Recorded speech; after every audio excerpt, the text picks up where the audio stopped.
Salut à tous, j'espère que vous allez tous très bien car aujourd'hui on va voir comment créer une animation à partir de plusieurs images dans Photoshop pour créer un GIF.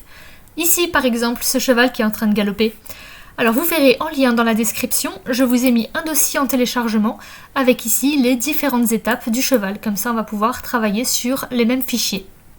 Donc on va commencer par importer tout ça dans Photoshop en cliquant simplement dans Fichier, Script et chargement des fichiers dans une pile. Ici, vous allez charger tous les fichiers que je vous ai envoyés. Donc je vais tous les sélectionner et je clique sur OK. Il va ainsi tous les importer dans cette fenêtre et je vais cliquer sur OK. Et maintenant, ce que va faire Photoshop, c'est qu'il va prendre chacun des fichiers, il va en créer un seul et unique et créer en fait différents calques avec les différentes étapes de la course du cheval. Donc là, vous voyez sur la droite, dans la palette des calques, que chaque image devient un calque. Et maintenant pour créer l'animation, je vais aller dans Fenêtre, Montage. Et ici je vais dire à Photoshop que j'aimerais une animation d'image. Et là vous voyez que Photoshop a déjà intégré un calque. Mon objectif va être maintenant de tous les intégrer afin qu'on puisse faire le montage. Et pour ça je vais à droite dans les options et je lui dis créer des images d'après les calques. Et tous les calques qui sont là avec toutes les étapes seront incorporés dans mon montage. Maintenant, pour effectuer mon montage, je vais utiliser différents petits boutons qu'il y a ici.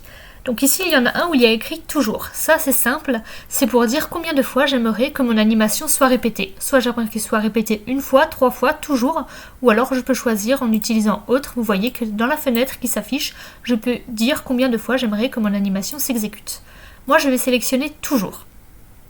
Ici, avec le bouton « Play », je vais pouvoir lancer mon animation. Et on voit déjà que mon cheval galope.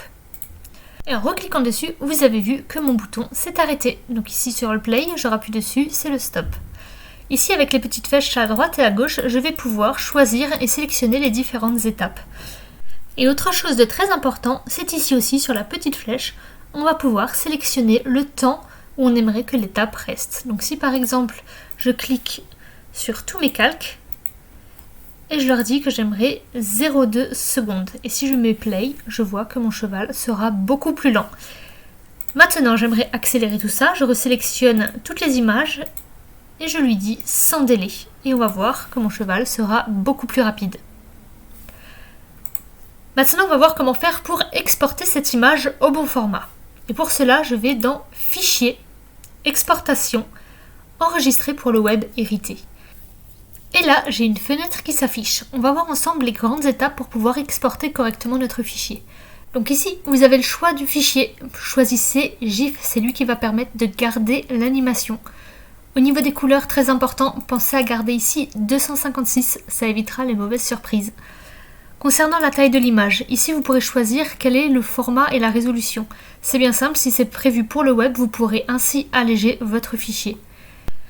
Et pour l'animation, on nous propose à nouveau de choisir combien de fois on souhaite le répéter. Une fois, toujours, ou alors plusieurs fois et on peut choisir combien de fois.